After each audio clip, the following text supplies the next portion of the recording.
20 hours from Singapore to O'Hare with a stop in Taipei. I fly business class, which was only slightly better than economy class, and on my birthday, it barely bothered me.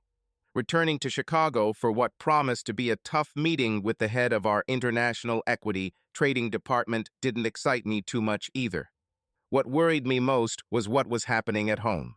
We landed a little after 8:30 a.m., and I caught a shuttle to the nearby Sheraton in Chicago. I had booked the room the night before, so it was available right away. I dropped my bags, took a shower, and went to the gym.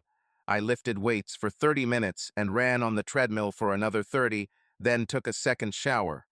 This time I stood under the jets for almost 15 minutes before I turned off the hot water and gave myself a call with cold water until I was almost freezing. Anyone can tell you that April in Chicago isn't warm, but I stuck it out until my teeth started chattering. Then 5 minutes of hot water to warm me up, and I was almost wide awake. I went down to the restaurant for the American breakfast that I had been missing for the last 4 months. Between pancakes, eggs, bacon, and sausage, all covered in maple syrup, I drank 4 cups of coffee and then headed to J.P. Morgan on Dearborn Avenue, where a meeting was scheduled for 10:30. I took the elevator to the 8th floor, where the private bank offices were located, and walked through the lobby showing my ID card. From there, I was escorted into one of the small conference rooms and asked to wait. That's how they wanted to play it. 2 cameras illuminated the room from opposite angles, and I'm sure they were watching me. I threw the leather bag with the laptop on the table, ignoring the polished wood, and walked over to the window. I stood and watched without moving. They left me there for more than 17 minutes. I know because in all this time I haven't moved an inch. I learned a thing or two during my many trips to the Far East and Southeast Asia. One of them was face. Don't show fear or weakness, no matter what. Joe Rutledge, Vice President of International Stock and Commodities Trading, walked in, followed by Samuel Young, our corporate lawyer. If it had just been Joe, the meeting would have turned into a brainstorming session on how to solve the problem and stop the bleeding. If it had been Samuel alone, it would have been about covering the bank's ass in legalese. But it was both of them, so someone was going to get fired, and that someone was me, Adam. There was no handshake. He pointed to a seat, and they decided to sit opposite me. The battle lines were drawn. What the hell happened in Singapore? It wasn't really a question. We sent you there to bring some stability to the young guns, and instead you approved the purchase of $300 million worth of shares in a brand new company listed on the Singapore Stock Exchange, with no record of anything other than, in their opinion, a good idea. Yes. Yes, what? Yes, I did. His face turned from ruddy to purple, and a vein appeared on his forehead. Could you tell me more? Listen, Joe, it's all in my report. Avenue CA was top class. They dotted each one and crossed out all the letters. From top to bottom, the management team consists of experts in the field with nearly 200 years of experience. In addition, the project has a 50-year lifespan, and these figures have been confirmed by Deloitte and KPMG. I sighed. The oceans are dry-fished, and their aquaculture project is one of the most technologically advanced in the world, backed by real-world experience and capabilities. So why are their shares falling? He screamed. They went public at $17 a share and are now trading at $9.55. He emphasized the numbers by tapping his finger on the table. What did you do?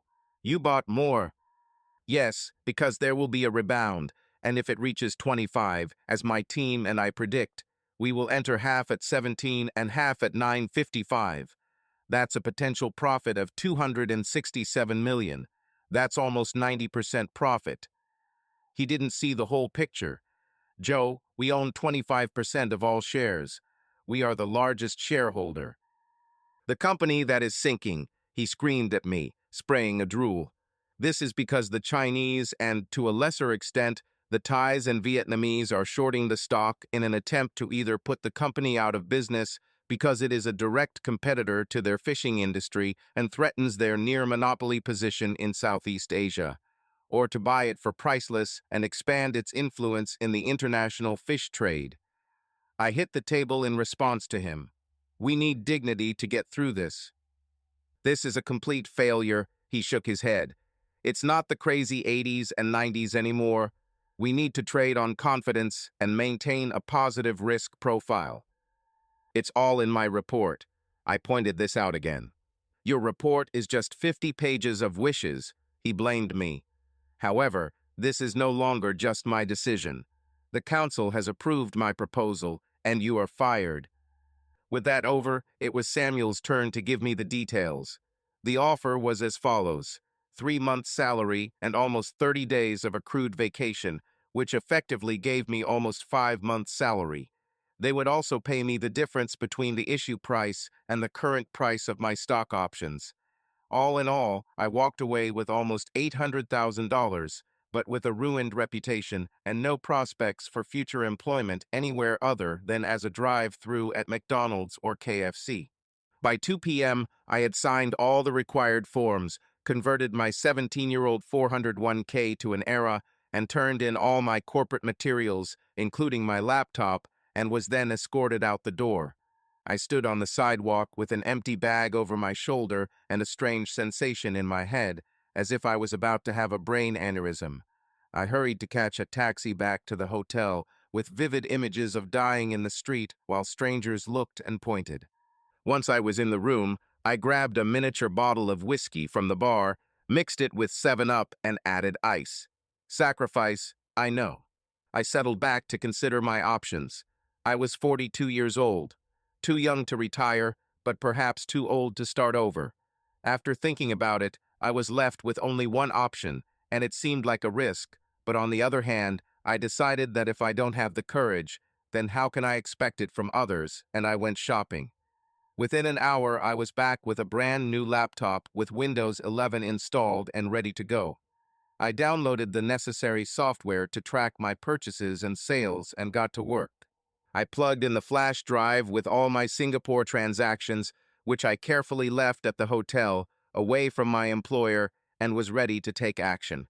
I checked our savings account, and it showed $50,000. My investment accounts totaled $250,000, but required 24 hours notice. I did this, then sold some of my blue-chip stock portfolio, and figured that with my salary and stock option payout, I should have over $1,200,000. This money would arrive within the next 2 days, and I would transfer almost all of it to my offshore trading account called Blue Sky International. It was after 9 when I finished. I ordered a burger and beer to my room and took out my phone. It had been off for over 36 hours. This was the longest time. I thought about turning it on, but I was mentally exhausted and unable to handle what awaited me, so I put it back and lay on the bed watching the news instead. I switched channels to find out what the world markets were doing, but there was nothing there that I wanted to know. Whiskey, beer, burger, whiskey, my jet lag finally caught up with me, and I passed out. The next morning, I went down for a very early breakfast as my body clock was still out of tune. I took the coffee and turned on the phone. He exploded with messages. Help, Dad, Mom is hysterical. It was from Dean and Katie. There was more, but the point is, what happened to Jean, from my father. Happy birthday, and why aren't you answering your calls? From Jean's parents. Happy birthday, Dad, from Dean and Katie. Happy birthday and good luck, Adam. From the team from Singapore. Happy birthday, son, from Dad. Happy birthday, little brother, from my sister Georgia. This was followed by more calls from Dean saying that Mom was sad and crying but had calmed down. There were no calls from Jean, no birthday wishes, no explanations as to why everyone thought she was acting strange. It was as if I didn't exist. I caught an 0830 flight to Springfield, took an Uber home, and walked into a real mess. The kids left their games, soda cans, and plates all over the living room. The floors looked like our vacuum cleaner had broken. It was even worse in the kitchen. There was a pile of unwashed dishes in the sink. The dishwasher was full. The trash can is overflowing. I took my laundry down to our laundry room, where there seemed to be a couple weeks' worth of unwashed clothes. I sorted the whites and light from dark and started washing. When I returned, I started cleaning, from the living room to the kitchen. In the living room, there were 2 empty bottles of wine and stemmed glasses. Both had traces of different lipsticks on them. Our bedroom looked like it hadn't been changed in a long time. I pulled on clean sheets, changed the pillowcases, and ventilated the room. The children's rooms were surprisingly cleaner. Messy, but cleaner. Since I was in cleaning mode, I lifted, put away, and did the rest. I vacuumed the floors and emptied the trash cans. It took almost 3 hours before I got over it and started to feel like I had the situation under control. Then I went to my office to turn on my laptop. The first thing I did was check out the Southeast Asian Aquaculture stock CA. They dropped to $9.37. That was down nearly 2 points for the day. We will soon see what my worth is when my money arrives and I can enter the market. I called Dad. My mother died 5 years ago from breast cancer. We discussed Jean. He said she had seemed sad and depressed for the past 2 weeks. He said she looked broken, but for no apparent reason. Weird. I checked our bank transactions, and there was nothing out of the ordinary. Even stranger. I checked the messages on our home phone, but there was nothing unusual there either. I spent some time drying and folding clothes, and then decided to see what was for dinner. The short answer is not much. I went to the garage and connected the battery to my Audi A6. I pressed the start button, and it started for the first time. I drove to the local supermarket and loaded up my basket with staples and returned with ingredients for Thai green curry and jasmine rice. I cooked the rice in water and coconut milk with a piece of ginger to add flavor. I stir-fried chicken strips with baby zucchini, baby Asian eggplant, crushed lemongrass, fresh minced garlic, heaps of Asian basil, and fresh coriander leaves with green chilies. I added 1.5 cans of coconut milk and 2 tablespoons of green curry paste and the zest and juice of 2 limes. A tablespoon of fish sauce, and finally a teaspoon of sugar to balance the acidity and let it simmer. I chopped 4 spring onions, fresh coriander, and basil leaves for garnish on top after serving on plates. He set the table and poured himself a beer. I was halfway there when Jean's car pulled up and the kids burst in screaming, "Daddy's back," when they saw my car in the driveway. I hugged them both at the same time and kissed them again and again. There were tears in my eyes, and Katie was sobbing, hugging me and shaking her whole body. Dean tried to act as befits his almost adult status. We remained in this situation for quite a long time. When I raised my head, I saw Jean looking at us. On me. She looked strange, almost dreamy, and a couple of tears rolled down her cheeks. She waited until I stood up with our children still holding me, and then came over, kissing me softly on the lips. "Welcome home, Adam." There was not much enthusiasm in her words, and her demeanor and body movements conveyed a certain sadness or discomfort. Her gaze did not stay on me for long. "This smells delicious." She inhaled. "What is this?"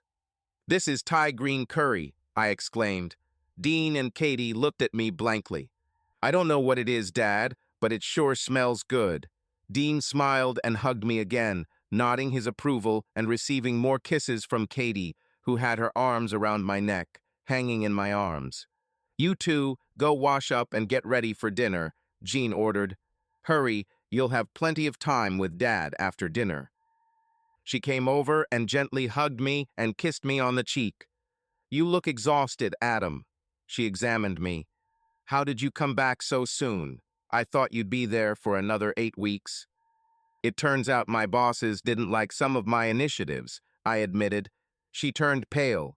Then her mouth opened and closed like a fish's. "Well, this is—" She searched for the word. "An accident," she said with difficulty. "Let's see. How?" "Something will happen.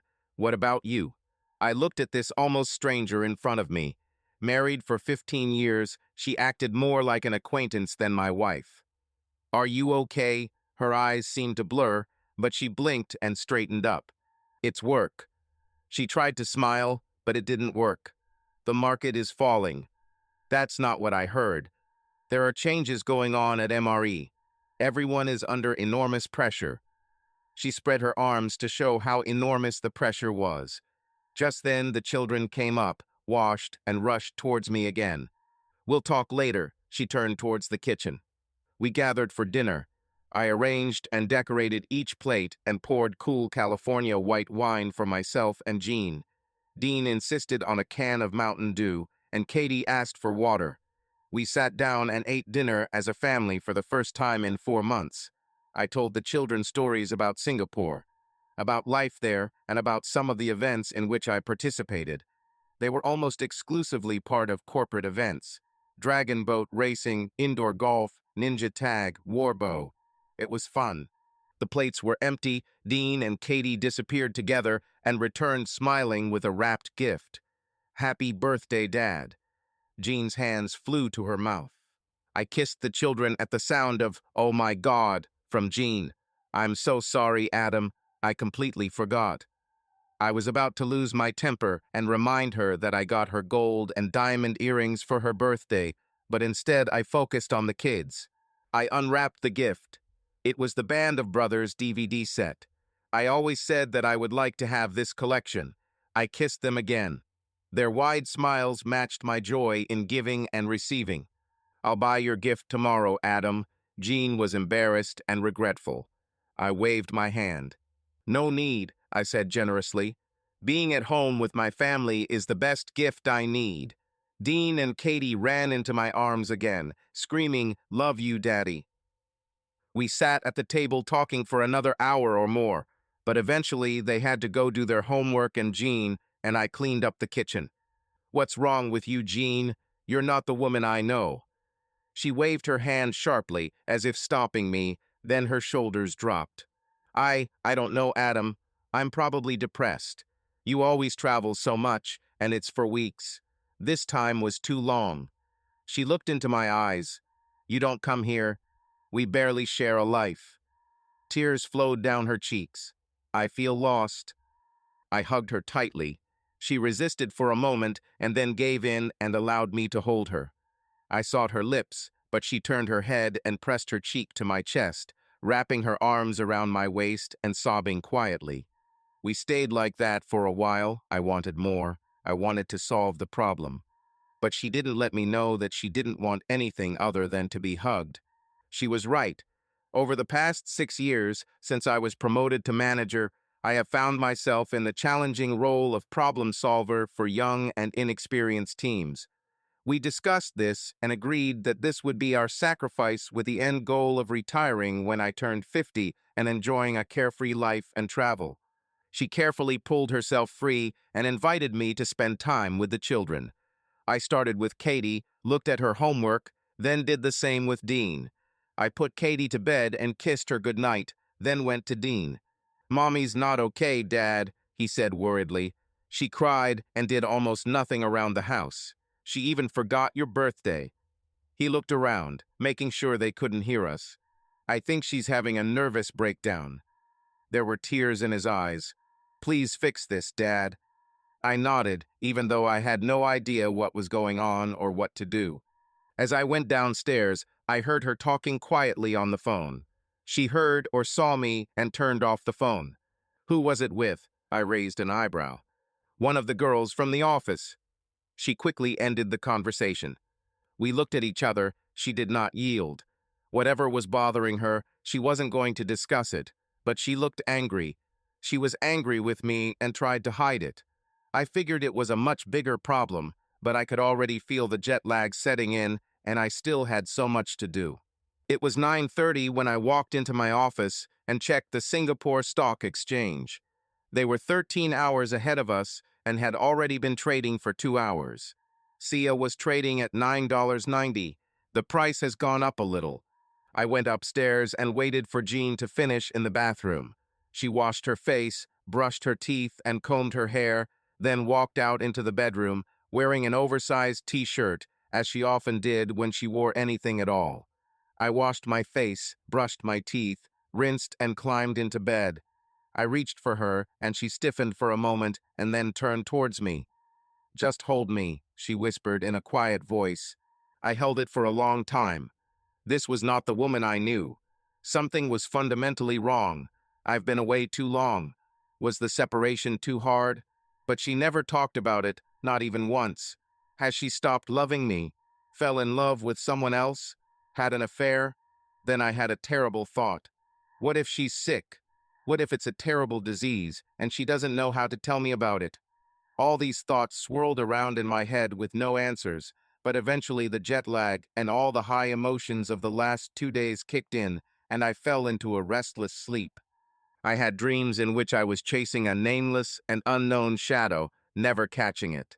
I woke up at 4:30 in the morning, still feeling tired and dazed. I decided to go for a run and promised myself to buy melatonin tablets from the pharmacy to help regulate my circadian rhythms. I ran for about an hour and returned to find that Jean had left, leaving a short note asking me to feed the children and take them to school. It was still early, so I decided to check my bank account. The money from JP Morgan arrived, so I transferred it to my offshore account. I checked SIA stock, and not only did it give up its previous gains, but it was trading at $8.99. They were not in free fall, but were walking down an escalator. I was torn between fixing my marriage or my financial future. Was it possible to do both? I spent as much time as I could with Dean and Katie, asking them general questions about what they were doing in the months I was gone. The answer was vague, except for some company events with Mom and her boss Anthony Miller. They played mini golf, went to the movies, and to dinner. Katie didn't seem to notice anything special, but Dean must have noticed my expression and was quick to defend. It was always with his daughter, Evelyn, Dad. He defended himself.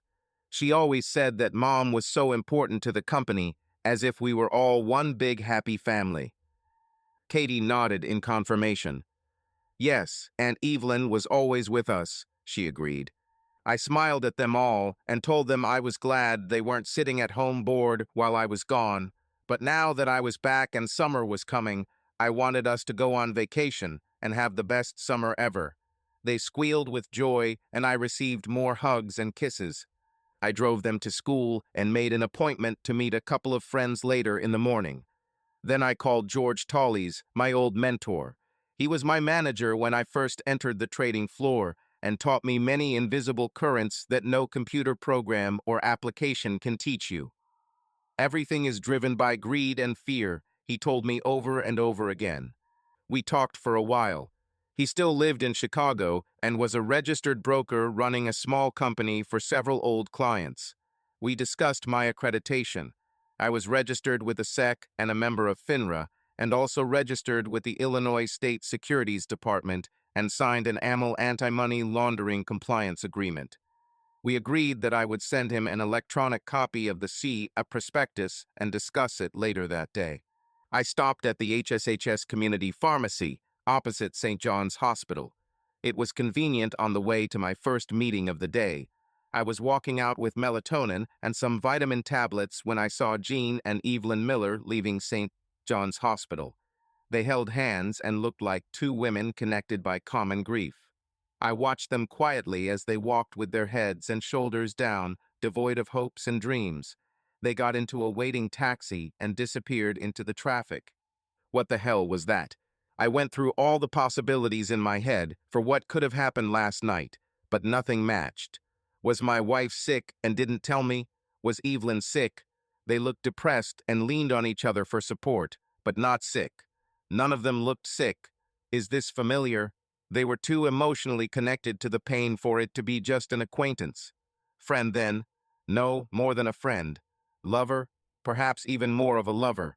But a common lover. Whatever it was, they both shared a deep affection.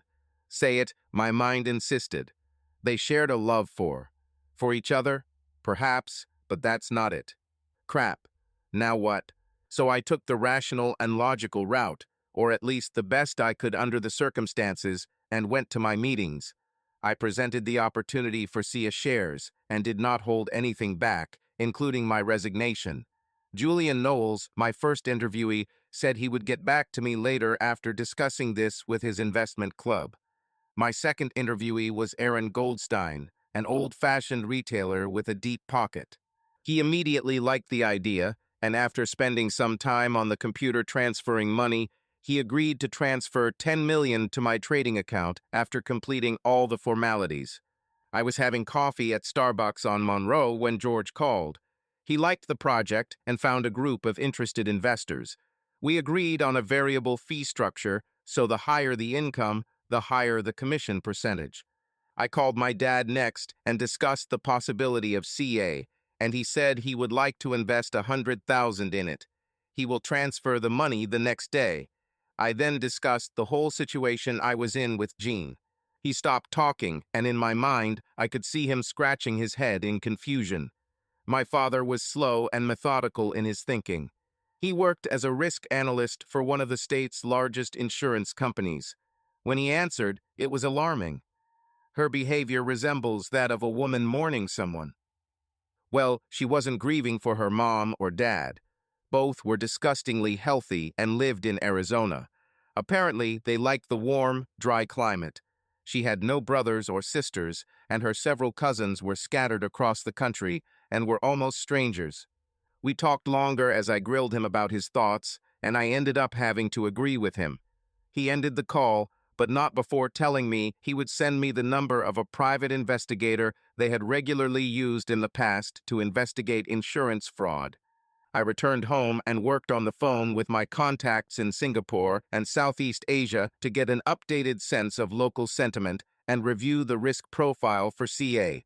It turned out to be almost the same as in my report. The numbers were reasonable, the management team was solid, the project was at an early stage, but the critical fact was that the management team had put their own money into it, and that was the deciding factor. They bet their future prospects on success. This strengthened my position. This was the green light for action. I just had to wait a few hours until the SSC opened before I could start trading.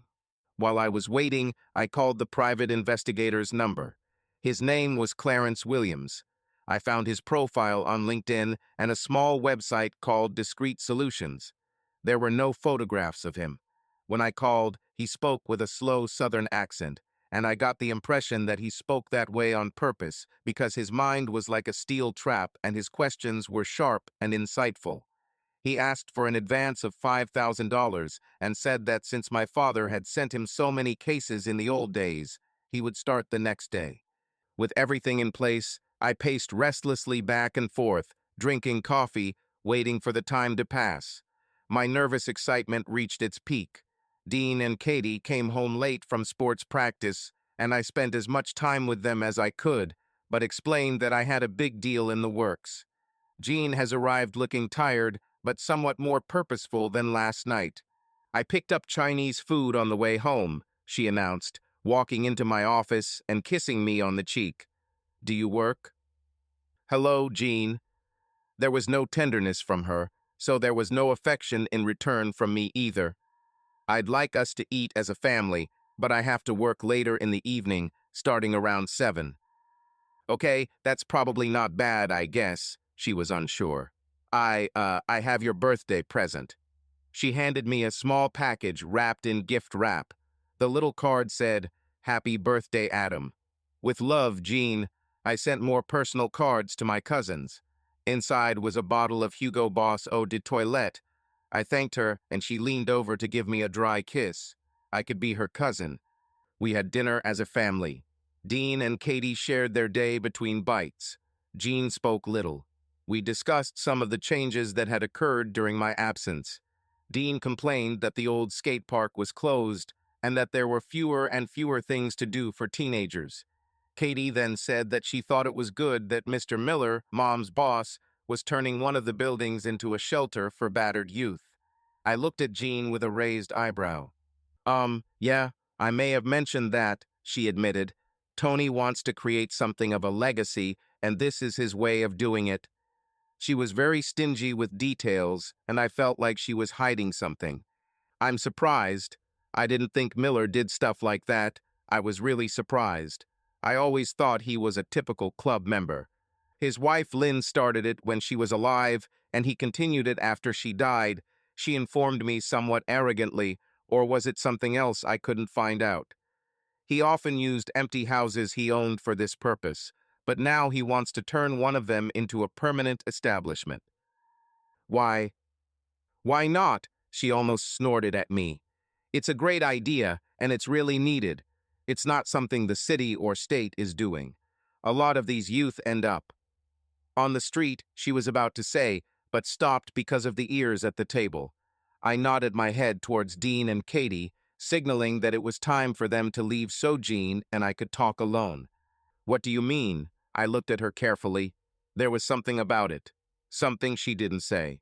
Her face relaxed and something flashed in her eyes.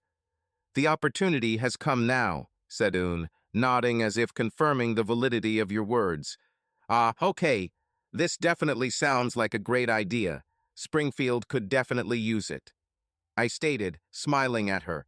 She smiled back as we both stood up to put away the rest of the food. I tried my best to keep a pleasant expression on my face and not frown. She lied to me. It might not all have been a lie, but there was a good reason why now, and it wasn't an opportunity. Secondly, her body language screamed that she knew much more, and it was something personal. I helped clean up. I took out the trash and told her that I was going to the office to work. I still had an hour left before trading opened in Singapore, so I sat down and thought about the situation. I thought about my marriage, trying to remain rational and contain the deep pain that threatened to consume me. I knew that if I gave into it now, I wouldn't be able to do what I needed to do. Yet I knew that if I left it idle, it would probably get worse when it struck. I was wondering how we got to this point. In the past, Wessel were compatible in almost every way. We agreed on where to live, how to spend money, vacations, when and how many children to have. We had a good sex life. It's fair that the last few years have been difficult with all my traveling and absences, but we usually made plans before I returned, and when I returned, we would always have a mini honeymoon. Except this time. I thought we were both on the same page, but it turns out we weren't. This made me angry. Singapore and Southeast Asia were full of women seeking men in Asian origin, some for the sake of experience, some because most foreigners held lucrative positions and had more to offer than their local counterparts. Some categorically considered this their ticket to the West. I was harassed daily, in the office, in the underground, in open-air food markets, and especially in many bars and clubs. Many of my colleagues had fun with local women. Some even moved them into their apartments as de facto maids with benefits. Personally, I found the practice disgusting and exploitative, but no one cared what I thought. The only reason I thought about it was that out of 10 times a week, every week when I received tempting offers from attractive women, I refused because I was married.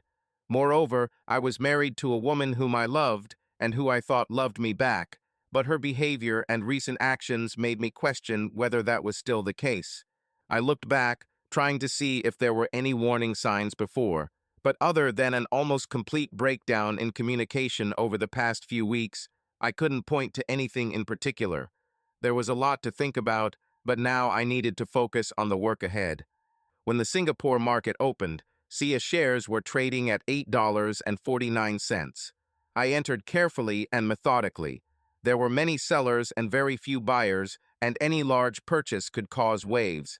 I had over $30 million to play with. My contacts and George's contacts worked. They trusted our experience. God help us all. My first purchase was $5 million from an unknown entity. What followed was an avalanche of shares on the market as worried investors looked to dump them and salvage what they could.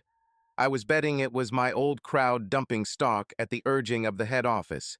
I continued to buy in batches of $5 million, waiting for the price to stabilize, but it continued to fall despite my purchases.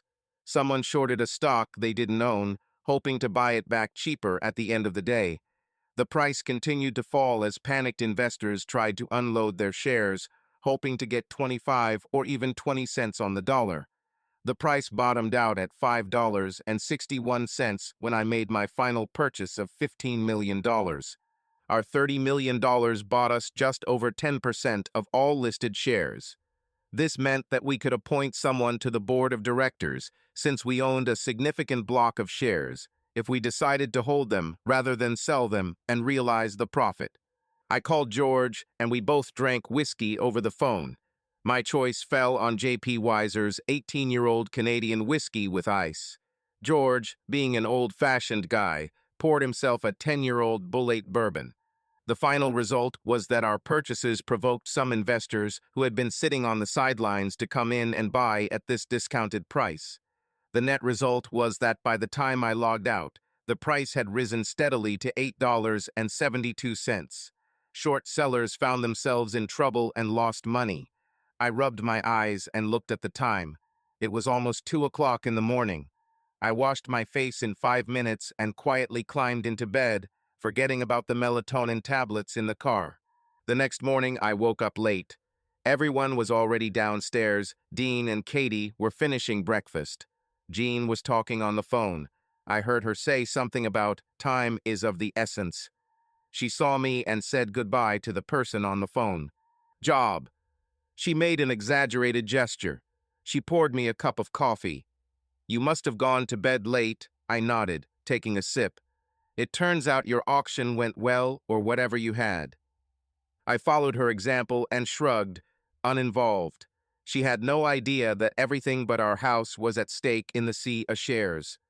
It's too early to say, let's see what happens. I answered evasively. Okay. She came over and kissed me on the cheek. You still look tired. I'll take the kids to school. With that, she walked out of the kitchen, calling out to Dean and Katie along the way. The two shouted bye and love you, Dad, and left. I poured myself another cup and went to my office. I checked the closing share price and was pleased to see that it received a late rally as market sentiment changed to close at $10.14. Those who held the shares should have been happy. Those who were engaged in short selling had to suffer bloody losses. Fine. It was time for the stock to stabilize and begin to trade at its potential, away from the games of hostile forces. I started sending emails and making calls. The first thing I did was contact our investment group. After that, I started researching the Miller real estate website. It was a regular site. The vision and mission of the company with reviews from satisfied sellers and buyers. There was a section about their social responsibility program, which focused on helping young people in need. They called it New Horizons. It was claimed that they provide housing, food, training, counseling, and help troubled youth find work, get off the street, etc. There was nothing else on their website, so I switched to Facebook. I tracked Anthony Miller on Facebook, and there were a lot of pictures of his cars, vacations, and people he knew and hung out with. There was a recent group photo from a corporate event. The entire MRE team was there, Anthony standing in the middle, flanked by his daughter Evelyn on the left and Jean on the right. Two things stood out. He seemed to have lost a lot of weight, and he looked much older, if not gaunt. The second thing I noticed was that Jean was holding his hand and looking at him, not at the photographer. It didn't mean anything because you can interpret a lot from moments like this, like in a Renoir painting, but still. I checked Jean's Facebook pages, and there wasn't much there other than some old pictures and posts about the family, including both of us in what in my mind began to be defined as better times. There was nothing more than some good news about her work, school, and sporting events. It was so faded and ordinary that it was uninteresting. The last photo she posted of us together was more than 2 years ago. Evelyn's Facebook page began to include a significant number of images of Jean over the past few years. Some photos showed her with Jean and Anthony, but the photos didn't show anything inappropriate other than them spending time together. Then the last few posts were somewhat cryptic about the meaning of life and prayers to God and the universe for positive outcomes. I had another conversation with Clarence Williams. Please call me Clarence, Adam. I worked with your father for so long that I feel like I know you.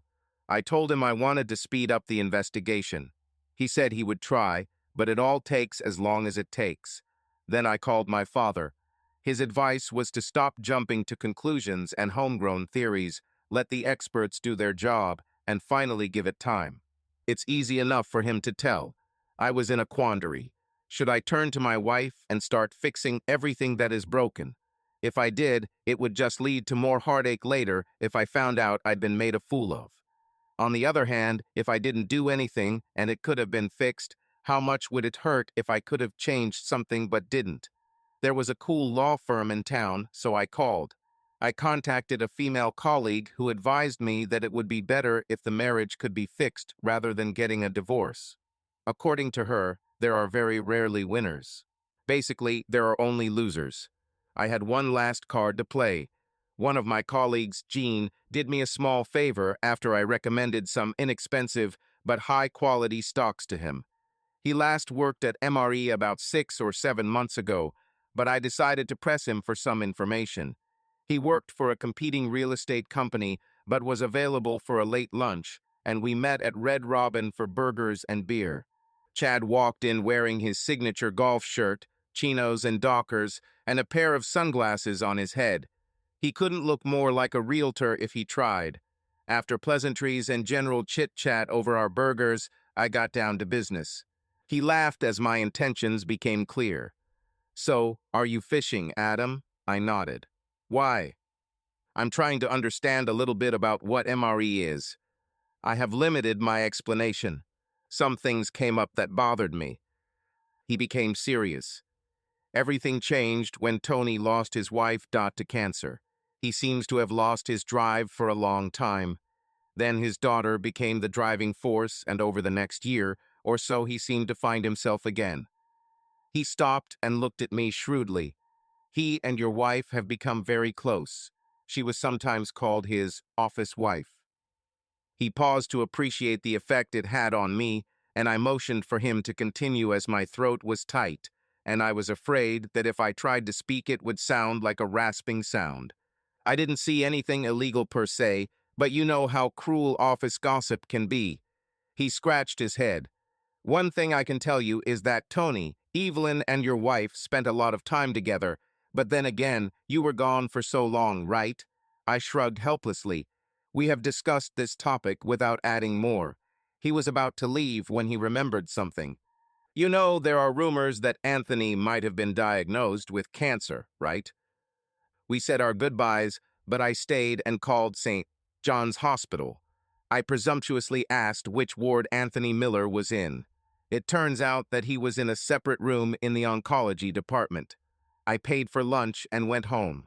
I had a lot to think about. This evening went the same way as the previous 2 nights, except that after we cleaned up, I went outside with a whiskey and a cigar. I sipped and puffed for a while. The area was quiet. Jean came out with a glass of wine in her hand. "Can we talk to Adam?" "Go ahead, keep going." "You visited the MRE website." She blamed me. Apparently this was a little more advanced than I expected. I suppose if they captured visitor data, they could use it to make contact. And I want to know why. "What, why?" "Why were you checking the company website? What do you expect to find? I assume you also checked all the Facebook pages." She looked at me intently, provoking me to say something wrong so that she could start a fight or start a confrontation. I've been married long enough to recognize the signs. "What did you expect to find?" "Exactly what I found." I showed her my impassive face. "And what was that?" "Why are you interrogating me, Jean?" "I don't want you interrogating. It feels like you're snooping around. Social media pages are hardly private spaces." I laughed at her, and she turned pale. "Evelyn said you also visited her Instagram." She was accused. She said, "Yes, She took a deep breath and tried to concentrate. "Why are you acting like this?" "How?" "That's it, right now." "Why do you think, Jean?" I looked at her stone face and blew cigar smoke in her direction, knowing how much she hated it. She waved her hand to clear the smoke and spilled wine on her blouse. "Please stop this, Adam." She started crying. Normally, I would have picked her up, but not this time. "Why are you crying, Jean?" I looked at her without emotion. "You're making me sad with your behavior, Adam." She howled louder to prove her point, but I simply blew out more cigar smoke, creating a small cloud. "Who are you?" I asked her. She tried to formulate an answer, but was speechless for a moment. She had finally found her voice. "I am your wife, Adam Carter. This is who I am." She looked at me intently. "I'm not entirely sure." I walked away when she gasped and ran inside. I finished my drink, put out the cigar, and went into the office to work. Sia has been strong and has risen to $11.92, a trend that looks set to continue. George and I got a call, and we both agreed that this was a trend, not a fluke. I stayed online and continued to monitor market activity. With the exception of blue-chip stocks, which showed a weak uptrend, the rest of the market was volatile, but within expected levels. Sia was the only stock to show significant gains, but it was still a long way from its listing price. It looks like we have seen some profit taking from those who bought low. I messaged one of my JP Morgan team members, and he admitted that they had managed to sell about half the shares at about 50 cents on the dollar, but my old boss Joe Rutledge had instructed them to hold the rest and wait as the trend looked positive, and maybe they could break even eventually. We both giggled for a while. He said that by the end JP Morgan might want to hire me again. That night, I took a spare duvet and slept on the fold-out couch bed in my office. The next morning, I checked the SGX closing prices again and was pleasantly surprised to see that Sia closed at $13 and a few cents. The trend continued as predicted, and our investors doubled their money. Now, if we could get the $25 we had planned, we would have made more than 300% profit. I made breakfast and called the kids over to eat while I drank coffee. I completely ignored Jean all morning and then took the kids to school. After leaving them, I headed to the gym and went to IHOP for brunch. I made calls and eventually went home and had a 2-hour Teams meeting with George. We talked about creating a consolidated brokerage company with offices in Springfield and Chicago. We discussed this and agreed that he would start working on the structure and shareholding of the new business, and I would develop a plan to enter the market. I was busy drafting the document until late in the evening when I heard about Jean's arrival. She was alone. I took Katie and Dean to the Beckers for the night. She informed me, "We need to talk." She invited me to go into the living room. She poured me bourbon with ice and a glass of wine for herself. I sat down and waited for her to start. Usually the one who speaks first loses, so I sat in silence, drinking my drinks, until she got agitated and left. "I don't know what you think I did while you were away, Adam." "I haven't thought of anything yet." "Well, you are being very disrespectful and rude to me." The woman was right about this. "Do you feel that way?" I raised an eyebrow. "Contempt," she started to nod, but then realized her hypocrisy and started working on the plumbing. "I'm sorry, Adam. You're not at home. We're like two strangers." She snorted with some satisfaction at her brief description. "So, after 17 years, we became strangers because I was gone for 4 months. All the Skype conversations, all the messages, all the phone calls didn't mean anything. I was under a lot of pressure, and you weren't there." She wiped tears from her eyes. "But you're my husband, and I'm your wife, and that's all that matters." She glared at me, provoking me to contradict her. She stood up and apologized. I sat and sipped bourbon, wondering if the woman was crazy. I heard her phone ringing and heard her speak without understanding her words. Soon all I could hear was the sound of the bath running. It took some time before she came down. She was wearing a soft gray knit dress that ended with a palm above her knees, black pumps, and a single strand of pearls that I bought her in the Far East several years ago. I have to admit that for a 35-year-old mother of 2, she looked amazing. In fact, she looked more attractive than most 30-year-old girls. "Go to the shower and get dressed," she urged me. "I'll make a reservation at the Chesapeake Seafood Restaurant." I finished and was ready at 15. I got dressed with the impression that she was talking to someone on the phone again. I ignored my desire to tell her all this and instead bit my tongue.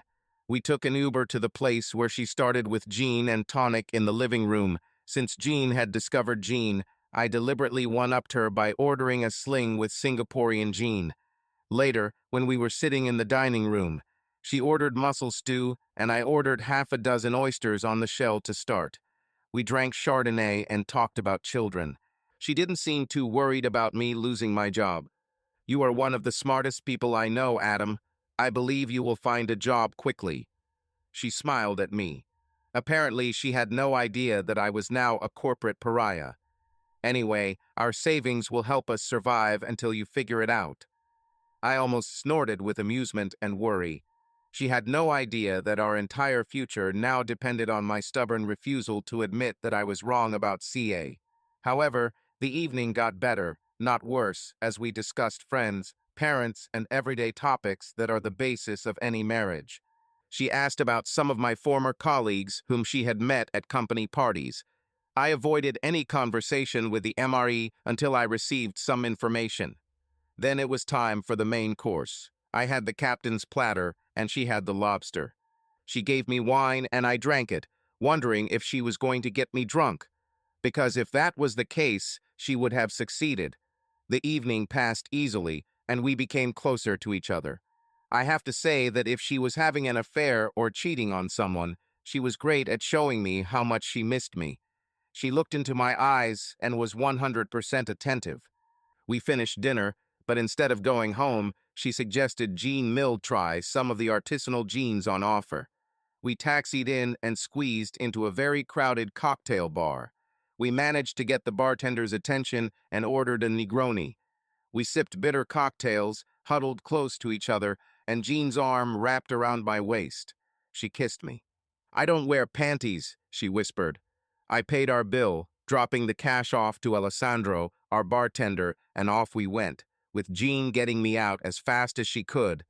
It was early enough to find plenty of taxis, so we got into the first one and headed home. At home, we had sex. I woke up to the smell of coffee and bacon. I put on my sweatpants and went downstairs. She was cooking bacon and eggs and English muffins in the toaster, apple juice on the table, and coffee leaking. She saw me and came over to kiss me. "What happened last night?" she asked, smiling. "Well, this is what happens when I haven't had sex for 4 months. I kissed her back. "I should ration you more often." She reached out and kissed me again. "And I love it." "Please," I laughed as I poured the coffee. We had breakfast together, and she told me what needed to be done around the house and backyard. After that, she got dressed and went to get Dean and Katie. I was in the backyard getting ready to start cleaning up after the winter when I noticed my phone was ringing. I sang along to the radio when I answered. It was Clarence Williams. "You can speak?" he asked, and my life turned to crap. We agreed on a quick meeting at a coffee shop in the city center. I left the work unfinished, cleaned up, and moved on. He waited and, recognizing me, waved his hand. It was nothing like what I expected from the TV shows and movies. He was a small, unremarkable man. He could not have been more than 5'7" or 8 inches tall. Thin, gray, and balding. He wasn't very dark, and he wasn't one of those almost light-skinned black men. He was wearing dark trousers, a shirt, and an old sports jacket. Even his shoes looked like they came from Walmart. In general, he was a nobody. I bet he drove a Toyota. However, his best cell phone belied his outward image, and I smiled inwardly. The man clearly cultivated this image of a homely nobody. We shook hands, and his strong grip further confirmed my impression of who he was, not the person he represented. He got to this point with little preamble. "Let's not beat around the bush, Mr. Dennis Carter.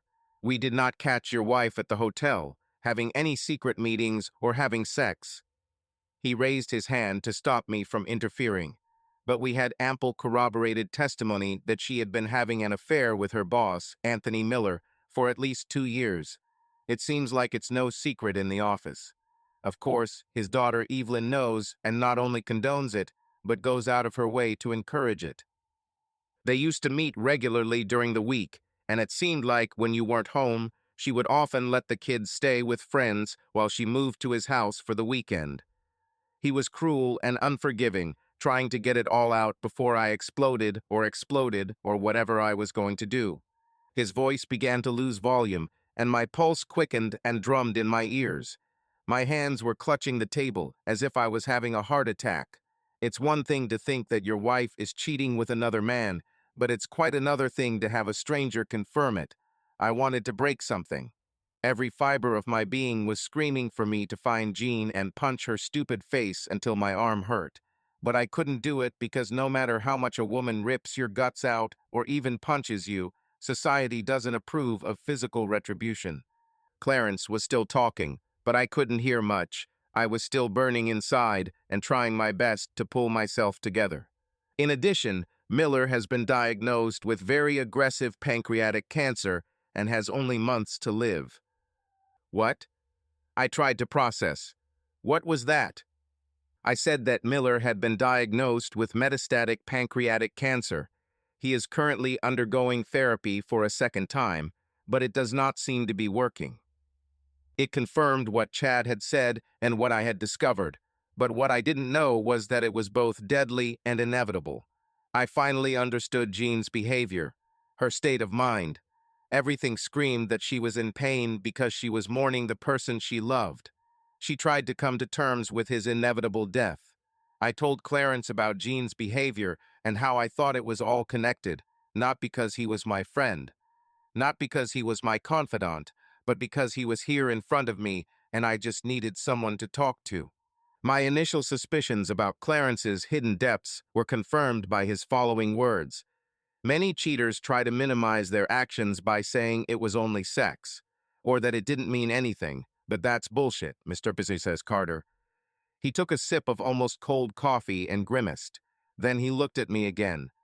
Cheaters don't just have sex, they invest in each other and the relationship. He frowned, as if searching for words in his memory. Women need to feel love in order to have sex. No one gets into a long-term relationship because of sex. It may start out that way, but after a short time, the feelings appear. Love, and this is usually justified by the fact that a person can love more than one person. He looked up, assessing the impact of his words on me. Cheaters don't spend all their time having sex, Mr. Thomas Carter. They go to restaurants and movies. They go out and share moments. They discuss movies, books, politics, and ideas. They develop their own language, just like spouses. They share theirs, hopes and dreams, and inevitably lament that their secret relationship is not their main one. He nodded his head, as if agreeing with himself. They typically find faults in their spouse to assuage their conscience and justify their infidelity, and then discuss their spouse's real, imagined, or perceived faults with the other in an attempt to justify their immoral actions. I was shocked and devastated. I understood all of this, but it would have been much less painful to think that they were only meeting for sex. My wife was in a relationship with another man who gave her everything that I gave her, but without the burden of raising children, earning a living, household chores, and everything else. She gave him her best and undivided attention. He gave her good times without the daily routine that pervades a normal marriage. So there was nothing to turn their time into a less exciting and more mundane life that was predominantly shared between husband and wife. We talked some more and then agreed to stop investigating for a while until I decided what steps to take next. He left, and I sat and thought about what my life looks like now. One thing was for sure, my marriage was over. The thought of staying together for the sake of the children was impossible for me. Although the idea of being separated from my children was abhorrent to me, the reality is that 60% of children in the United States live in separated or divorced families. It looks like my situation will be no exception. I took a sip of my quickly cooling coffee. The pain coursing through every cell of my body was real, and at least it would affect both Jean and Miller. I tried to contain my emotions. This irritated, sick, morbid, and somewhat irrational thinking is not going to help me. I recalled my time in the Far East, where I met many old-fashioned company heads. They tend to see business and even life from a multi-generational perspective. They also behaved like the Southern Europeans, believing that when two families come into conflict, there can be no talk of ending until one of the parties is completely destroyed. Easier said than done. I'm not the head of some triad or a godfather in the mafia. I'm just an ordinary person living a fairly ordinary life. I don't have superpowers, and I don't have an all-powerful ally who owes me a huge favor. The only thing that was certain was that I was alone in this. I ordered more coffee and thought, scratching my head and wondering how I could take revenge on a dying man. As for Jean, it was simple. Take away from her what she loved and valued. In other words, everything that was important to her in life. Easier said than done, but a plan was already beginning to form in my head. But first of all, my real and immediate problem was Miller. I knew that he did not promise me anything in terms of fidelity. He was not married to me, Jean was. But still, he knew she was married and still followed her, thus disrespecting me, my marriage, and my children. Retribution was required. My anger, fueled by pain, began to flare up again. My early psychological assessments at work identified, among other things, two traits that needed to be monitored and managed. First, I was a risk taker, which is definitely a two-edged sword and requires attention in a company with a conservative approach to trading, and secondly, I was stubborn before I chose the position, becoming inflexible, and it was these traits that now drove me. I intended to take revenge no matter the consequences, and I would not retreat until one side was defeated, even if this side turns out to be me. An embryonic idea for a plan was born. I called Clarence and, without going into detail, asked him to find as many women as possible who had been helped by the Millers through their program. It wasn't a fully formed plan. It was basically another fishing expedition, but I caught some big fish. In 2014, I was transferred to our Kenyan office for 3 weeks, and on my free weekends, I joined a local team for deep-sea fishing in the Indian Ocean. I learned some valuable lessons there. You don't go fishing for marlin. First, you troll using shiny spoons to catch bonito, the local name for a small variety of tuna known as false albacore in the S and kawa kawa in Hawaii. You catch these tenacious mussel fish alive, then push a line through her and lay marlin hooks along her body, trolling the marlin, using her as live bait. I found myself successful on that trip, but also saddened as I watched the marlin fight for its life and vowed that this would be my only exposure to the big fish. But the marlin lesson gave me a plan.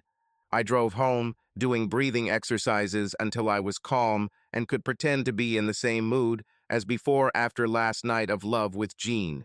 She hadn't returned home yet, so I took care of the household chores that I had left undone.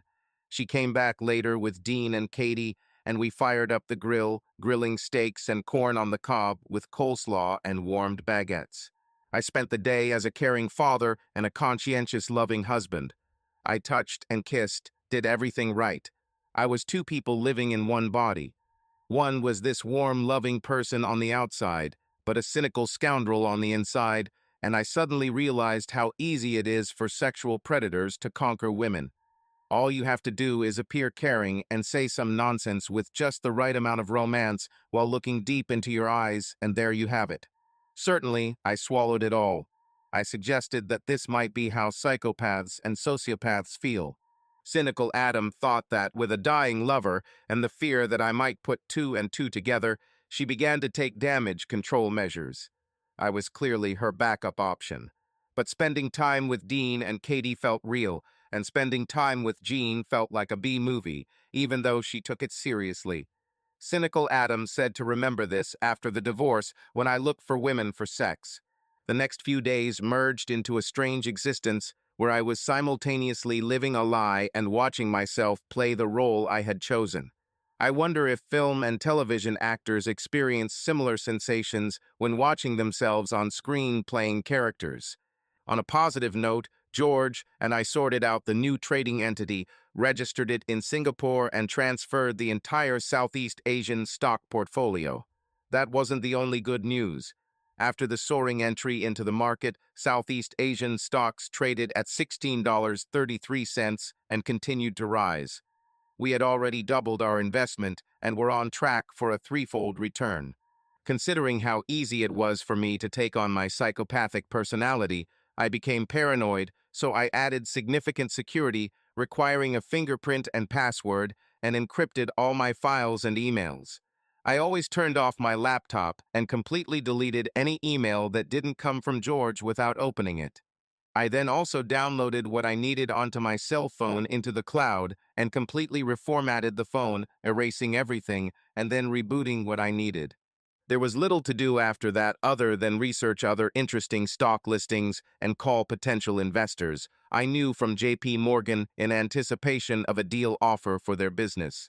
The only thing I didn't worry too much about was the non-compete clause, since being fired basically invalidated it. My marriage front died down while I waited for the ammunition, which arrived on Thursday in the form of a flash drive from Clarence. The meeting was held at a different coffee shop than last time because my paranoia had reached a high level, although for no particular reason. He compiled a list of 14 women. That was all he could find. There were short biographies, and some even included old photographs. 5 of them were still living locally. One was a full-fledged woman of easy virtue, so it's clear that Miller's intervention didn't help her much. She had a phone number. I went out and bought a disposable phone, then called her, and we agreed to meet at a motel on the outskirts of town. She said the cost would be $100 per hour, and I would have to pay for the room. She arrived on time at 2 o'clock in the afternoon. She was small and thin, covered in tattoos. Her name was Layla, and she was standing in the doorway. "Show me the money." These were her first words. I took $200 out of my pocket and placed the bills on the bed, motioning for her to come over. She came up. I raised my hand to stop her. "How about we make 1,000?" I asked, but she jumped up, grabbing her bag. "I don't do dirty business, mister." "No dirty deeds," I assured her. "I'll pay for the information." "What kind of?" "I want to know about a home for disadvantaged and vulnerable women that you were in for a while a few years ago." She was hesitant, but after some negotiation she gave in and told her story. The short version was that she ran away from home as soon as she turned 18 because she hated her stepfather and ended up on the streets. Finally, having lost all hope, she began to sell herself for food and a place to sleep. One client got angry and beat her. She was found by passers-by who called the police. She was taken to hospital and someone contacted Mrs. Miller, who offered her a place in the house upon her discharge. She said she stayed there for almost 6 months until the rules and regulations started to irritate her, and she left. She finished her story, and we looked at each other in silence for a while. Her story was typical, although no less tragic. I wondered if I was making myself another rapist, but my need for revenge outweighed everything else. "So, when you were living in the house, did you start being forced into sex right away, or did it start later?" She blinked, trying to understand my question. She started shaking her head to the sides and then froze. I could see the gears turning in her head. "How many?" "I'm thinking about 5,000, I started haggling. "Why?" I thought for a few minutes. She may have been uneducated, but her negotiation skills were good enough for any corporate meeting room. "Miller destroyed my family, and I want to destroy him." I looked at her, gauging her reaction. Should she have gone for the money or for the common good? 20,000. She gave me a sly smile, watching my reaction. I thought about it and assessed how believable it would be. She smiled at me. "What?" "I see you wondering if it's worth spending 20,000 on a low-grade person to help your cause." Damn, this young tattooed woman was on top of things. She leaned towards me until we were nose to nose. "Make it 25, and I'll show you the power of the Me Too move in action." We had to plan this, I told her, and we agreed on how the money would be transferred. She said she wanted money to start again somewhere else, as she had a young daughter she needed to take care of and get out of the business. I made her an honest offer that if everything worked out, I would arrange a job for her in Chicago, and her eyes lit up. "Is it true? Is it true? You're not playing a prank on me to get what you want?"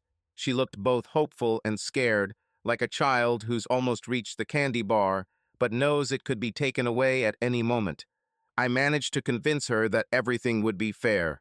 We agreed that she would follow through, and we would meet to discuss next steps once she was ready. We exchanged numbers. I gave her my burner phone number and asked her to keep it under the name Jerry. "So you want sex? You paid for it, and we still have time." I refused, and the first stage was completed. At home, I continued to live in my inner and outer duality, and Jean seemed to continue to believe in this. To be fair, she too was focused on the Miller Legacy project to notice anything else. I infiltrated myself as far as I could without letting her suspect anything and getting information about how far the project was going. We cooked and ate together, just like old times. At the breakfast, she said that she would be busy helping organize the New Horizons house, and that there would be a grand opening at 10 o'clock on Monday morning. I already knew this. This was on the company website and social media. I showed interest and questioned her, trying not to give myself away. It turned out that they were planning on having the mayor and his entourage cut the ribbon.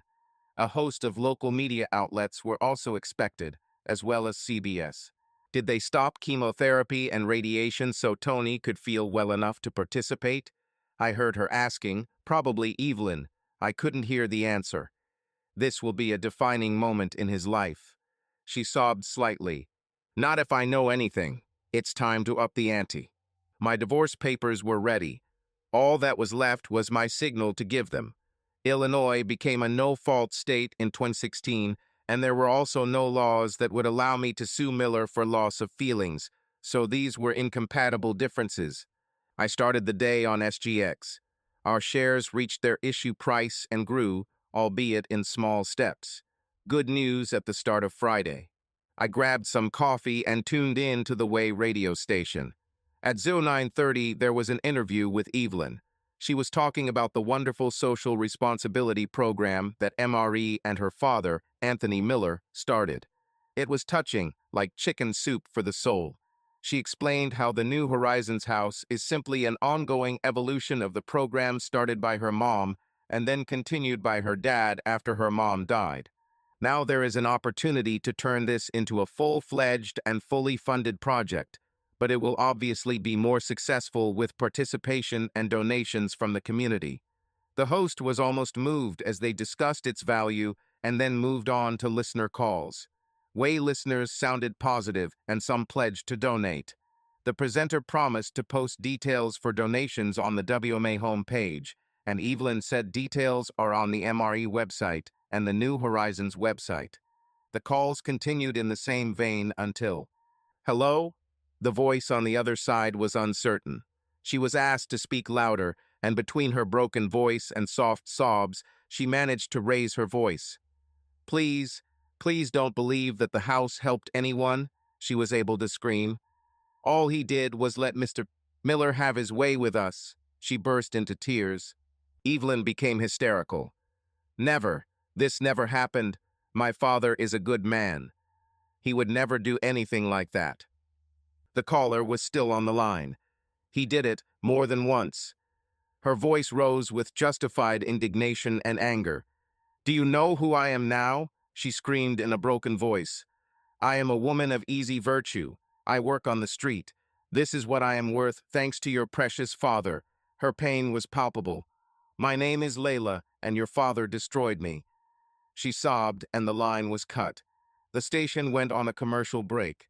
When they returned, the presenter was torn between the initial interview and the need to resolve the issue. Evelyn was dumbfounded by the turn of events and tried to explain that it was nonsense and her father was a good person who would never do such a thing. It was obvious that she believed it, but we all want to believe the best about our parents. The lines were all lit up with calls both condemning and praising Layla. One said she was obviously trying to make money from it. Some wanted to ask Evelyn questions, and some suggested that the authorities, whoever they were, should intervene. The show's host was no fool. The story went from being uninteresting to being an emotional whirlwind, with listeners adding their own versions of what was real and what wasn't. The buzz reached its peak when a voice with good diction came on air. "My name is Rita. I don't want to give my last name on air." She sounded trembling but determined, "but I left it with your producer so that I could be tied up." She took a shuddering breath. "Anthony Miller took sexual advantage of me too." And the lines flashed. A listener called WTI to discuss what's happening at WMY. In the next minute, the lines filled with pros and cons on each side. After some time, a woman called. She spoke in a quiet, frightened voice. "I'm a married woman with children," she cried, "and I was hoping to put this behind me, but I was also harassed by Mr. Miller." She broke down and sobbed on air. Sorry, I promised. I promised I wouldn't say anything, but I can't live with it. I was young and needed help, and he forced me to do things with him. I didn't know how to say no. She switched off. I called Vicky, an old school friend who works for the local newspaper and is a news anchor for 2 regional radio stations. I asked if she had heard what was going on at WMY and WTX. I told her I was worried because my wife worked at MRE and the New Horizons Home Project. I asked her opinion. She wasn't sure, but she would look for it. She said if that were true, it would be the largest case in Springfield in 2 generations. By lunchtime, this story had died down on air. None of the radio hosts wanted to express their opinion. However, social media and Twitter in particular went wild. Initially, it was a 50-50 split, but within hours it had turned into a mad witch hunt, and grief would befall anyone who took Miller's side. Hundreds and then thousands of women took to platforms to tell their stories of abuse from a variety of sources. Some were detailed, others were little more than Me Too admissions. Some of them were so graphic that they were given an X rating. For several hours, it was impossible to distinguish truth from nonsense. It went viral and covered not only states, but entire continents. I passed out due to a severe headache. I reached for the Tylenol. The day was early and the children were still at school. The stress and emotions of that day left me sweating and feeling sloppy. I undressed in the laundry room, walked naked into the shower, and collapsed under the stream of warm water. I sat down and cried like I hadn't cried since my mother died. I actually cried harder. Losing my mother was a blow to the heart, but it was a knife to my soul. I crossed a line that could not be crossed. Nietzsche's phrase that he who fights monsters must take care not to become a monster himself described me exactly. Miller offended me, but I unleashed a storm over which I had already lost control. Now all I could do was hold on and pray. I picked up Dean and Katie and went home to make chicken stir-fry with noodles and a little oriental salad on the side. We waited for Jean, but she never showed up. I tried to call her, but her phone was turned off. We ended up eating, and I left a plate of food for Jean in the microwave and a small bowl of salad in the refrigerator. Dean, Katie, and I sat down to play the board game Forbidden Island, and Jean was still missing. By 10 o'clock in the evening, the children were already in their bedrooms, and I was left alone in the living room when she arrived. She looked like she had been through a meat grinder. Her mascara was running, her hair was a mess, and she felt like a woman whose world had just collapsed. "Did you hear?" She sighed shakily.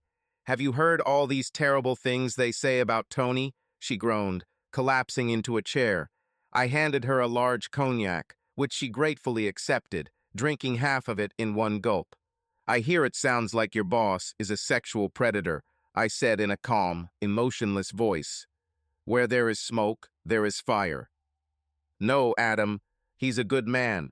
He would never do anything like that. It's time to start the second phase." "Jean," she looked at me from behind her cognac. "You obviously don't know this man that well. It's not like you know me." I tightened the nuts. "You and I have no secrets. We're husband and wife, so you know what I'm capable of, just like I know you." I held her gaze. "You may know Miller as your boss, but who knows what he's really like?" She gasped. You know, has he ever tried to do anything to you?" She turned pale, and I pretended not to notice. No, never. How can you ask such a thing?" She tried to glare at me, but looked rather puzzled. "Because you are a beautiful woman, Jean, and if what they say about him is true, he must be quite immoral." She burst into tears and stared into her glass of cognac, but found no answers there. She finished it and tiredly went upstairs. She said hello and good night to Dean and Katie, and then I heard her turn on the shower. When she came out of the shower, I pretended to be almost asleep. She came downstairs in a robe. I got out of bed and walked over to the railing. She was talking to someone, probably Evelyn from the sound of it. She repeated, "Nightmare." She then asked, "But why? Why did more than one woman say he did this to her?" In the end, she said she didn't think it would be easy. How right she was. She made a second call. "Hi, Tony," I heard. I caught bits of the conversation as she continued to tell him that everything would work out and it was all a big misunderstanding. I tried to listen as she went into the kitchen, but I heard her last words. I love you too. I heard the microwave beep, and she spent some time alone, probably eating. When she went up to the bedroom, I was already asleep. On Saturday, I woke up first and made breakfast, then drove Dean and Katie to sports practice. I returned home, talking on the phone with Vicky. She said another woman stepped forward, making it 4. She also informed me that her sources at City Hall said the entire project was now considered toxic, and they were distancing themselves from it. This was soon followed by actions by a number of civic associations. By mid-morning, the Attorney General's office released a statement saying they would fully investigate the case. When I returned home, she was gone. SGX was closed, so I had nothing to do. I talked about business with George and the state of my marriage to my father. He agreed that it was hopelessly destroyed. He said he felt sorry for Dean and Katie, but like other children in the US, they would learn to cope. I called Jean. Where are you? Evelyn and I are with the company's lawyers, trying to fight these terrible charges. Are you sure you should get involved in this? I colored my voice with concern. The consequences could be significant, and you don't want to get caught up in this. She objected, as I expected, but all their legal efforts came to nothing. On Saturday afternoon and Sunday, which were typically the busiest open days, MRE had less than 20% of its previous number of visitors. By Monday morning, the phones were ringing non-stop with cancellations and cancellations of real estate sales. The opening of the New Horizons house has been postponed indefinitely until all the negative publicity is over. That Monday, another woman came forward in an unusual way. This woman was married to a wealthy businessman and was well known in the community. She placed a quarter-page ad in the local newspaper claiming that she had been sexually assaulted by Miller during her short stay at the halfway house. Problem youth. It turns out she developed an addiction along with her boyfriend. He was fired from his job, then she was fired, and soon they found themselves living under a highway bridge.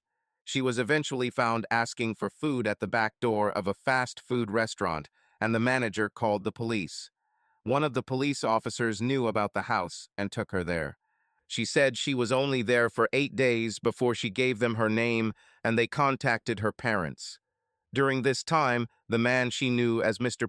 Miller forced her to have sex twice.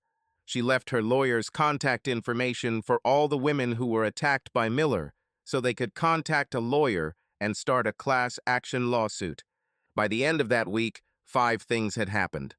First, Miller was interviewed by the DA at the hospital, and his condition worsened shortly thereafter. Second, 3 of the 5 women gave statements to police, alleging sexual assault. Interestingly, all the attacks occurred within a short period of time, about 5 years ago. Third, the media storm only intensified to the point where MRE closed its doors until further notice. Jean naively shared with me every evening how hard Evelyn tried to keep the business going while the employees left, taking their customers with them. Fourth, SIA stock hit $24, and I began selling blocks of shares on the market, which were quickly sold out without lowering the stock price. We had already returned our initial investment and still had 2/3 of the shares. To put it bluntly, we were in a winning position. My dad took Dean and Katie for the weekend. I was returning from a small boutique liquor store where I had purchased a chilled bottle of 2012 Veuve Clickwatch champagne. I was ready to celebrate Point Fifth with Jean. I noticed a BMW X5 SUV with the MRE logo on the doors parked in my driveway next to Jean's Lexus. I drove up and entered with a cheerful look. They were in the living room. Jean cried, and Evelyn calmed her down, stroking her back. Ladies, I said hello as I walked over to the cabinet where we kept the crystal and pulled out 3 champagne glasses.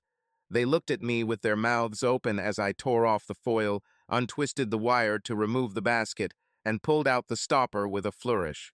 Then he poured it generously into 3 glasses and passed it to each one. They were in a kind of daze, as if their brains were frozen, but they accepted the offered glasses. For health, I drank half of mine and burped. Then a quarrel began. Jean, are you divorcing me? I thought we were family. I noticed an open envelope with divorce papers on the coffee table. Evelyn, how could you, Adam? You don't care about your wife. You don't love her. Drink, Jean. We celebrate the end of an era. I drank the rest of my champagne and poured more. Hello, Evelyn. First of all, I could and I did. Secondly, I stopped caring and loving her when she became your father's mistress. I refilled myself and drank to Evelyn's health. That's it for your father's legacy, Evelyn. I hope he lives to see his trial so that the whole world will know what a scoundrel he was. She turned pale and collapsed back. Drink, I laughed at her. And let's also drink to the collapse of the Moor. Ashes to ashes, dust to dust. I drank my glass and threw it across the room to smash against the far wall.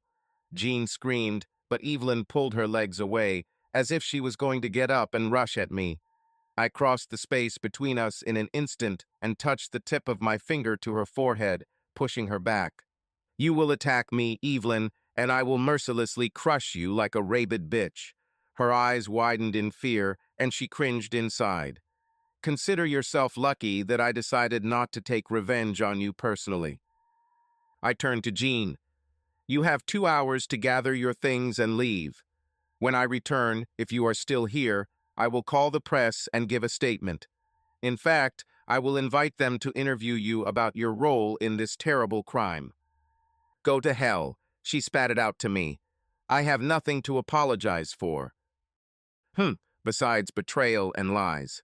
I'll move, but first I'll find a lawyer, and then we'll see who gets what. Oh, Jean had the courage. 2 hours, I promised her.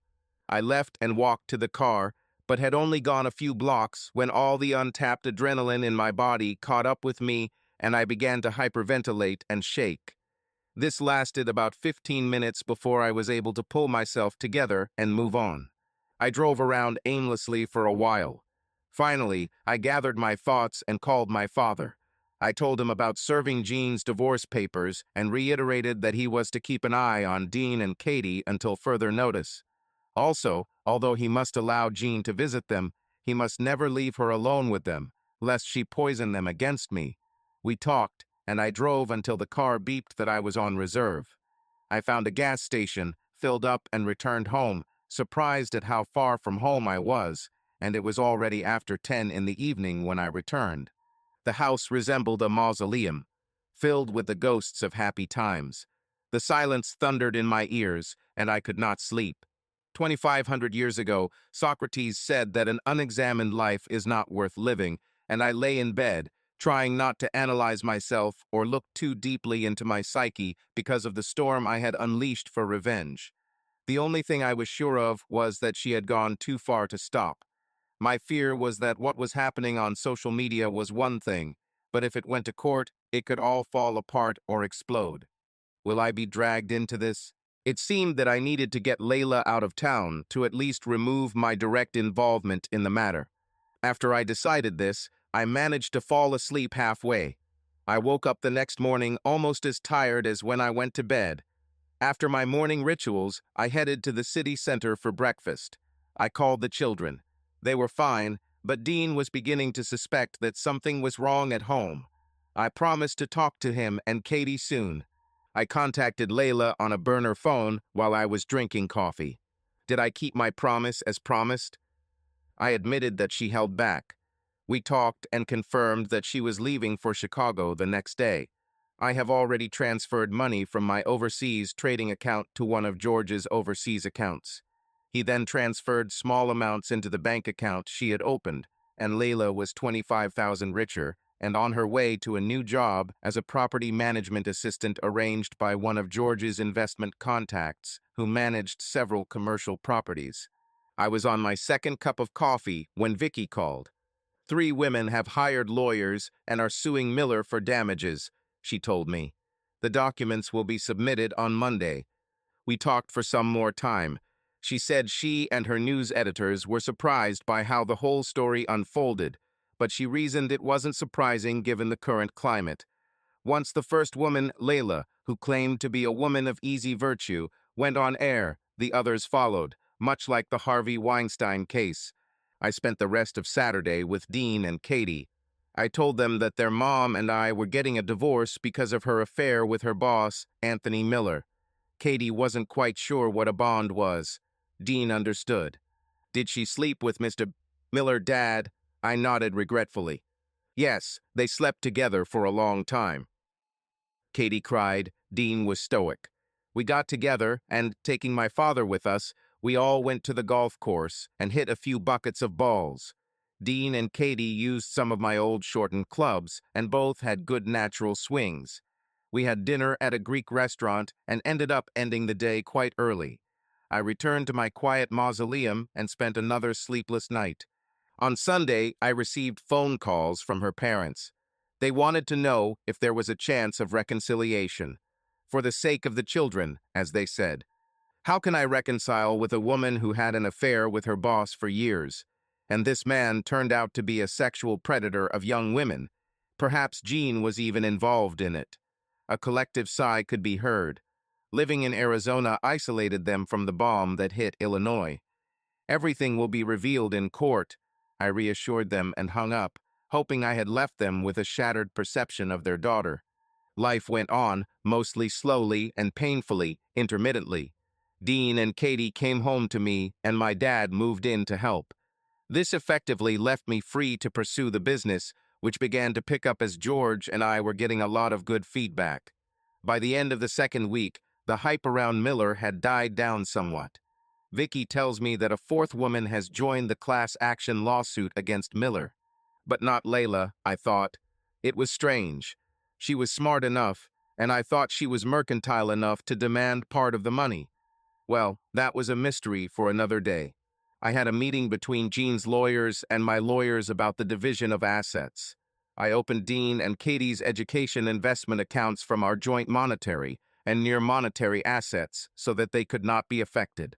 My last salary and benefits from J.P. Morgan went straight into my overseas account, and her lawyers were still trying to get documents from my previous employer. So although they suspected there was some kind of golden handshake, it was only a matter of time before they would go for HR records. My offer was that I would not pay her anything since she had a job and generally made good money. She argued that there must be at least $250,000 in cash and liquid assets. I assured them that it was lost on stocks with poor performance. Both Jean and her lawyer said it wasn't true, but I laughed. Accept the offer, Jean, or I'll take the mortgage payment off the table, and we'll argue about that too, until you run out of money for lawyers. I'll ruin you financially. Why are you such a bastard? She looked at me angrily. I deserve half of everything we earned in our marriage. Go to your other husband and ask him for money, Jean. It seems you were married to him more than to me. Just hurry up. He may not have anything left after these poor women are done with him for what he did to them. I would like to say that after that it was all over, but it wasn't. It actually dragged on for months, but I held most of the cards and had righteous anger to keep me going. She fluctuated from meeting to meeting. In one, she was talking about how I made everything between her and Miller seem so much worse than it actually was. The next one, she blamed me for her behavior. Then she wanted to know why we had to get a divorce and if we could fix it. The next time I heard from her, she was saying she was going to ruin me. At another meeting where I refused to relent, her lawyer said he would return her to the house immediately. I gave her the biggest grin I could manage. Be careful with me, Jean, or I will go to every media outlet possible to expose your involvement. She lost color, becoming paler than white and gray, like a heart attack victim. Try it and see what happens next.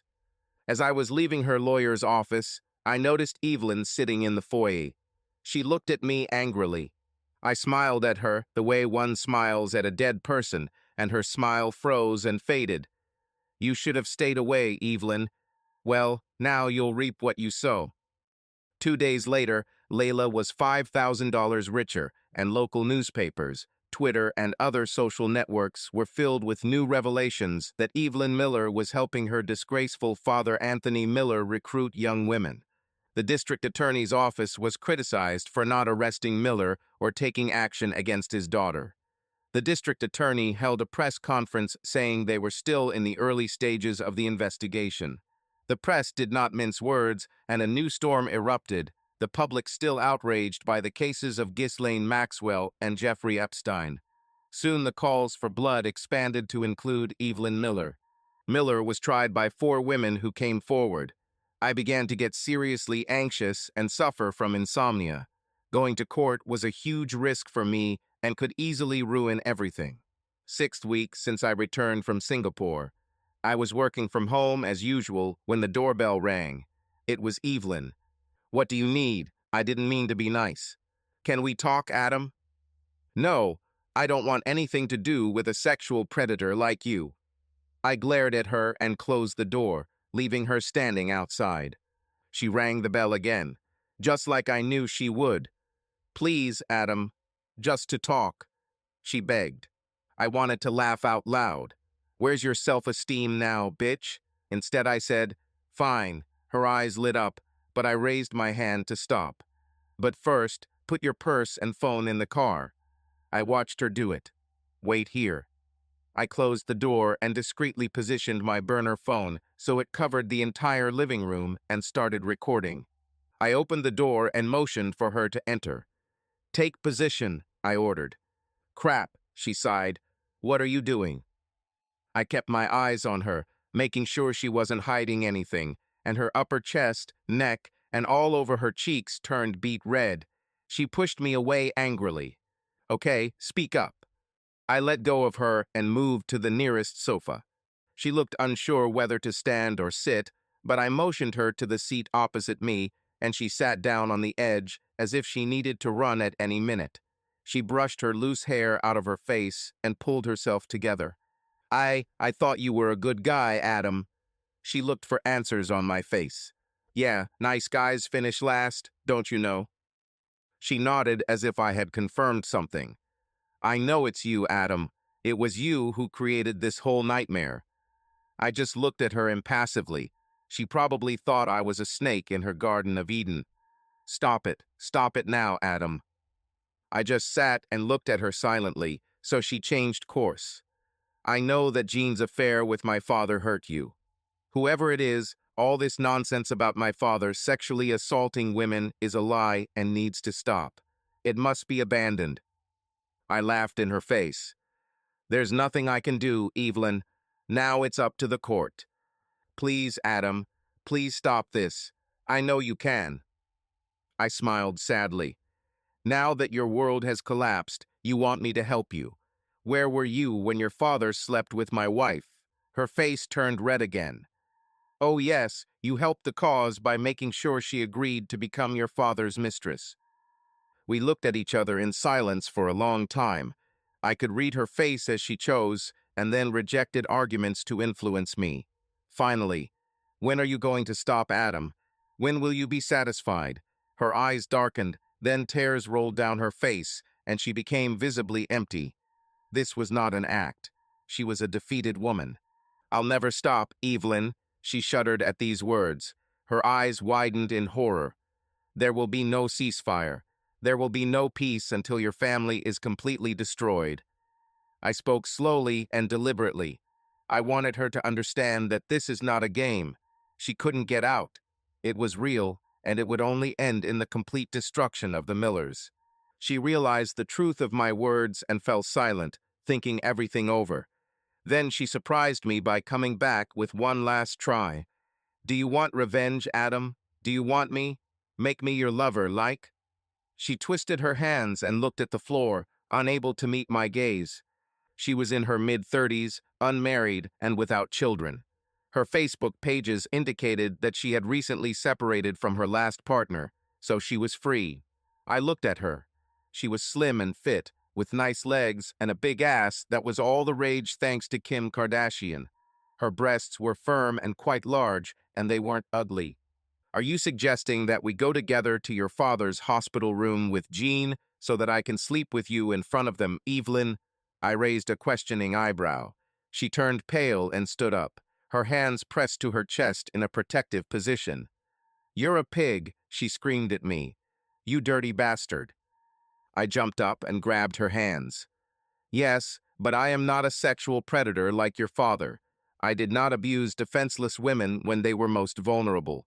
Your father did, and he will be destroyed, just like you, and everything he built, and everything that you built will turn to ashes." She staggered to the door and ran to her BMW on unsteady legs. I watched her hesitantly drive away down the street. I had mixed feelings of satisfaction that I had hurt her, and that I had given her a foretaste of how much more pain was to come. At the same time, I was sickened by my ability to be so merciless and cruel towards other people's feelings. It was early, but I decided it was time for a drink, perhaps more than once. I spent the rest of the week moving between lawyers' offices. Meanwhile, I continued to work on attracting new clients. There was a small-lit company on the Hong Kong Stock Exchange that looked promising, and a natural gas exploration company drilling in the Indian Ocean off South Africa and Mozambique was listed on the Johannesburg Stock Exchange. George and I were completing our preliminary research before presenting to the investor group. A class action lawsuit by 4 women against Miller was in full swing. The Millers, led by Evelyn and their army of lawyers, tried to soften the situation and reach an out-of-court settlement. The district attorney was hesitant about how to charge a man on his deathbed, so we all waited with bated breath. A particularly juicy detail was what happened in closed-door meetings between prosecutors and the Millers. When Evelyn denied that her father was a sex offender and that the women were lying, one of them leaned forward and said, "Do you want me to describe him in detail?" And everything was said except the screams. I heard that the Millers were ruined almost to the penny. All the properties owned by the company were sold, and the women walked away with payments that exceeded $2 million each. The amount was not disclosed, but it was huge. This was effectively the end of MRE. I needed one more action to complete my revenge, so I went to the hospital and entered Miller's room, looking official and walking like I belonged there, and no one stopped me. I came to make sure he knew who destroyed him, his legacy, and his entire life. "You slept with my wife, and I ruined your life, Miller. You will die knowing that your reputation is ruined, your company is ruined, and the world hates you." I looked at him without regret. Was she worth it? He lived only 2 days. Evelyn cremated him. There were only 5 people at the small event afterwards. One of them was Jean. She wanted to take Dean and Katie with her. I told her I'd rather see her dead. "You would, wouldn't you?" She looked at me with a mixture of fear and hatred, very similar to the one Evelyn had the last time we met. "I had no idea you were so vindictive. You ruined it. It's you, isn't it?" she cried. "And for what? Because he and I had a relationship. You've gone crazy and ruined so many lives." Tears streamed down her face. I laughed roughly. "You planted the seed, Jean. Why don't you just tell me that you wanted someone else? It would hurt me, but it would be honest. We could get a divorce, and that would be the end of it. But you chose to humiliate me, and it was unacceptable." She thought for a moment. "I loved Tony," she admitted quietly. "He gave me what I needed. When he was with me 100%. With you, I always felt like your job came first, and I came second."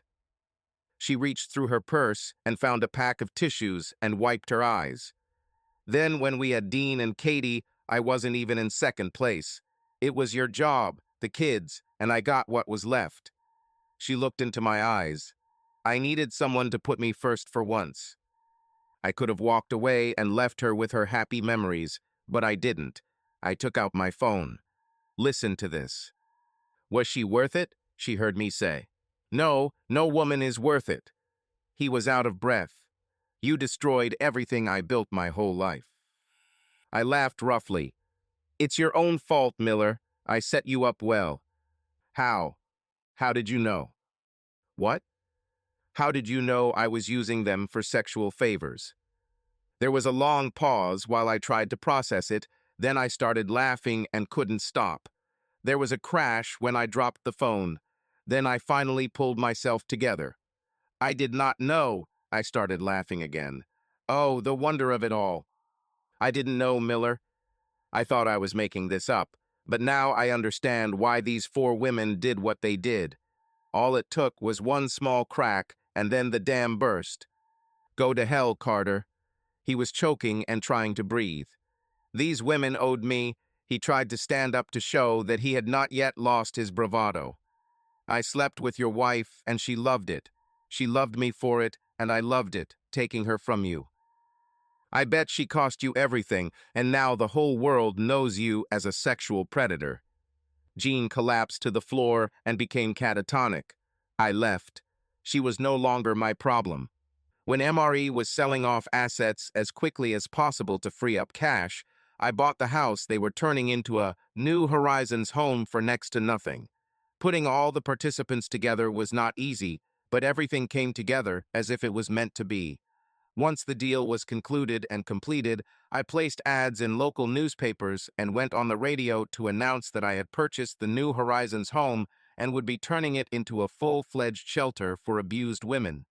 This shelter will be run exclusively by women, with no men involved in its operations or day-to-day operations. I renamed it Carter's Joy House in honor of my mother. My father cried and kissed me. Dean and Katie were impressed. The house was placed in the foundation. My father and I were trustees along with 4 women who sued Miller. They were all more than happy to participate, and each of them added a little of their own newly acquired means to make this dream a reality. Local and regional media called it Project Phoenix and heaped praise on me and the women, although I tried to stay out of the spotlight as much as possible. Besides creating a social responsibility initiative, it also gave me an added advantage in the eyes of the judge when it came to my divorce. As a result, Jean received primary custody rights. I had to pay child support until Dean and Katie were 18, and Jean could stay in the house until she made 50% of the mortgage payment, and she wouldn't have to pay any child support. At one of the meetings, when we were trying to figure out who would get what, she claimed that I had hidden the money. I told her to back off, or I would make her life hell, and surprisingly, she did. She became very careful towards me, and I could see how she chose her words carefully, trying not to upset me. I guess it was what looked like fear. I told her that she would receive a significant inheritance from the sale of the house, and that was it. It took a while, but we eventually got divorced. I bought a 3-room apartment so that the children could stay with me. I saw them almost every weekend since Jean went back to selling houses, and weekends were her busy time, so I was winning. Sometimes I missed them as I started traveling a lot again, especially to the Far East. But overall life was not bad. I laughed at myself. She was bad, but not that bad. 4 years after the divorce, Jean began dating an older man. They lived together for some time and got married a couple of years later. Dean and Katie said he was a good guy. I remained single and did not get into serious relationships, which you could say meant that I still had trust issues. After a long time, and at the insistence of my father, I began to see a trauma therapist and began to feel better about myself and life in general, but there was a long way ahead. Subscribe to our channel so that your second chaff doesn't cheat on you, and go ahead and listen to the next story, because this story is nothing compared to the next one. If you're under 18, don't even think about listening to the next one.